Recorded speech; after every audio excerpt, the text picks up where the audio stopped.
Hello everybody, welcome back. This is Stinker77. Today I'm starting a new series, which is a tutorial and how-to series on redstone. What is it? How do you use it? What are the components? What do they do?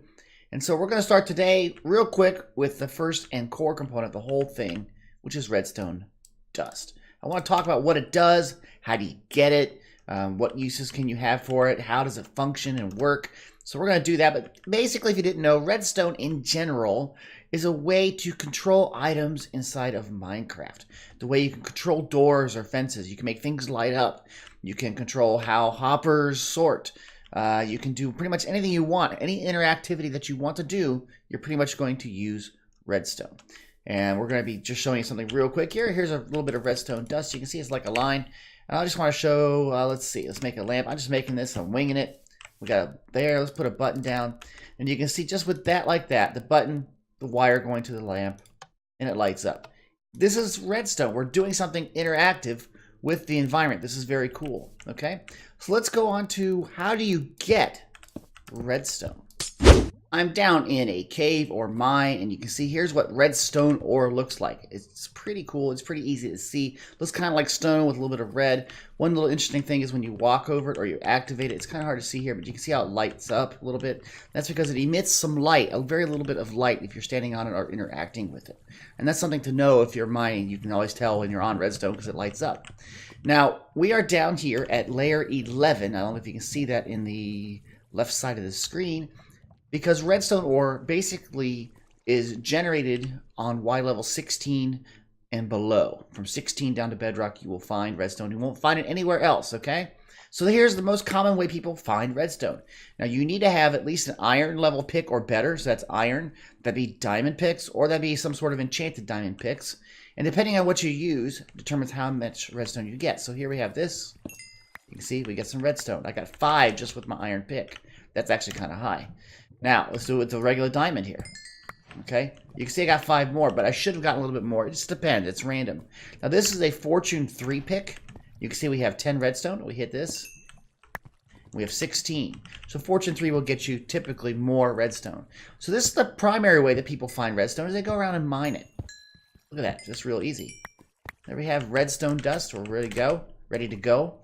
So there are other ways, though, to find redstone. Most people don't know this or even use it. And I'm going to show you the other ways that you can find redstone. I'm down in a stronghold, which has treasure chests in them. So basically, if you go into a treasure chest and you look, sometimes you will find redstone. And sometimes other things like diamonds, wow, and some apples. But you will find redstone in chests. So if you find a chest out in a mine shaft, in a stronghold, out in another fortress, you could have a chance of finding redstone. That's another place to get redstone. But yet there are still other places which people don't know about. Another place that you could possibly find redstone dust is in a jungle temple. If you go into a jungle temple, and I've lit this up and kind of opened this up so you can see, there are some redstone components. You have sticky pistons, you have some repeaters, and of course a chest, but you also have redstone dust. So if you need to find a place and you can't go down mining for some reason, you might be able to find it here in a jungle temple. But yet there's still a couple more places where you can get redstone. The 2 other ways that I know of is if you have a witch and you kill the witch, you have a chance to get some redstone from a drop. It didn't happen there. Let's try one more time. Let's see if I can get some redstone from a witch. Now, if you've ever fought witches, you know that you can get redstone from them. There it is right there, some redstone. That's pretty cool. Now, the other way, and I don't know if I'm going to be able to show this, but there are possibilities that you could, in fact, trade with a villager and get redstone. I'm not sure which one would do it, but you can get redstone from a villager during doing a trade. But those aren't as common. Witches and trading, you really don't do that. Most people find that if you go down mining, you get redstone or you can get redstone dust, okay? So now let's go into some of the things you can do with it and how redstone dust works. Redstone is very easy to place. You can see you just place it in line. It'll go around corners. It'll go up on blocks and down on blocks and over it. And that's how you place it. It's very easy. Now, you can just break it just as easy, just without even a tool. You can just hit that and come back. Or you can use a tool. It doesn't matter. That's one way to pick it up. Now, what if it's on a block? Well, if you happen to hit a block and you remove the block, the redstone will pop off, okay? So be aware that if you have redstone you hit on a block, it will pop off. But there are other ways that redstone pops off. Some of them are not too friendly. Some of them you may want to do. You can see we have this redstone here, right, going across this area. This is a dispenser, and I'll explain that in another video. But basically, I'm making water go out, and if water flows over, it pops off the redstone.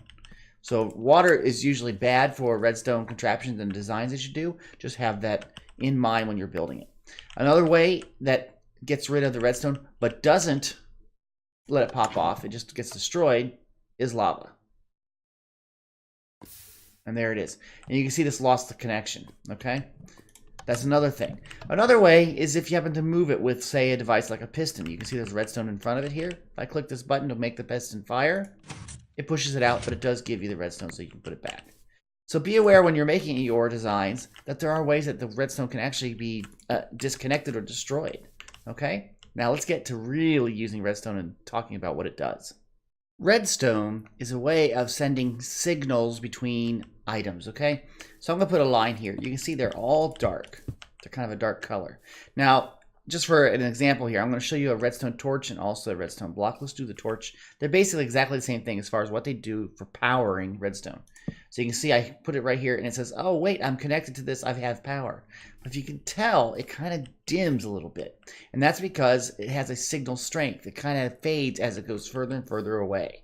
Okay, and basically the biggest power that you can have is 15 blocks away. Okay, so we've gone 4, 1, 2, 3, 4, 5, 6, 7, 8, 9, 10, 11, 12, 13, 14, 15.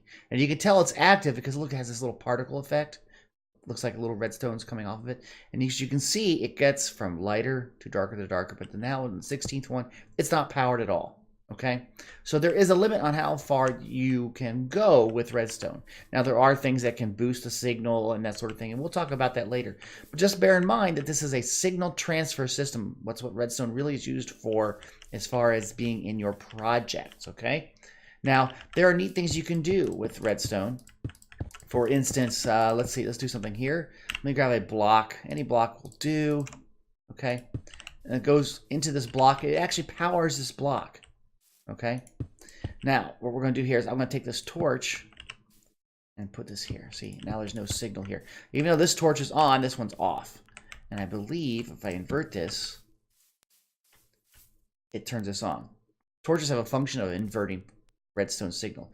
Now this is off. It says, oh wait, I'm off. I want to turn on.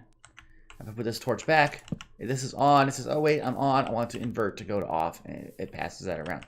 So you can see redstone, you can do things very interestingly with it. We'll go more into redstone torches in another video, but I want to just kind of show you that redstone has a way of doing signals being passed between objects, and it has a length, maximum length that it can use, be useful before you need to do some sort of boosting or that sort of thing. Redstone is used in a crafting table to make many of the components in the redstone suite of tools, if you will. And so I'm going to show you some of those recipes right now. You can do this, and you get a redstone block, which is really good. Okay, so let's see if we do that. You can make here, I'm going through a cheat sheet I have on my other monitor. You can make a clock. That's pretty cool, isn't it? Okay, you can make a compass with the iron. That's pretty easy. Let me go over my other screen here. There we go. You can make, I always forget these recipes. That's why I got to use a cheat sheet. If you have this, you can make a dispenser. And without it, it is a dropper. The same recipe. The two are very similar, dispenser and dropper. And they have very similar functionality. And I'll go into that in another video. Okay. If you put this all the way around, kind of like a chest, but with redstone in the middle, it becomes a note block. So if you ever want to make music, okay, that's pretty easy. One of the other tools that is pretty common that people like to use for redstone circuits is the observer. We'll go into this. This is a very powerful tool. Okay. And then, of course, if you want to do, let's do another one here. The good old piston here. Takes some iron, it takes redstone, and it takes some wood. Oops. There we go. That's the piston. Okay, let me see if there's anything else on my cheat sheet here. Oh, there's a couple more things. Okay, so we're going to go here. If you have glowstone and redstone, you can make a redstone lamp. That's pretty easy, right? Now, if you make a torch, torches takes a stick and redstone dust, makes a redstone torch. It's very similar, has some light properties. We'll go into that later too. Okay, and then let's see. It's also can be used for a repeater, and I don't have the stone on me. Let me go get the stone real quick. It should be out here. There it is. Right here, you have some stone. There we go. And you put some redstone on here and a couple of redstone torches. And you get repeaters. You can see that was used there too.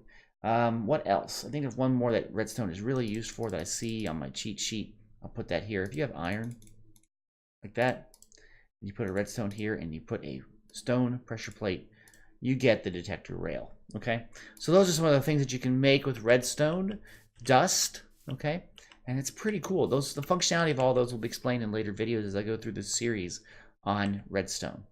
So now you know what redstone is used for. You know how to get it. You know how to get it through mining or through other sources. And you know about signal strength, how far it can go, which would be 15 blocks. Remember that? And it can show particle effects when it's in use. You also know that it's used in the creation of many things. You can see I've put something together right here. Got a repeating system here. Powers this on, powers it off. Just real quick, it just cycles through. It's like a clock. Isn't that really cool? But you can do all sorts of things with redstone in Minecraft. It's great. It's just fantastic. So that's all I've got time for this video today. I want to say thank you for coming out and taking a look at this. If you like this video, please click that like button. If you have any comments, put them down in the comment section. I'd also be happy to answer any questions you have. If you're new here, please subscribe. Subscriptions are really helpful for YouTubers like myself to know how I'm doing in the community. And if you'd like to see any videos that I produce, be notified of those, please click that little bell icon. You'll get the notifications right away. Otherwise, I'll post things and you may miss it, and you don't want to do that. So anyway, until next time, guys, thanks. Have a great day. Bye-bye.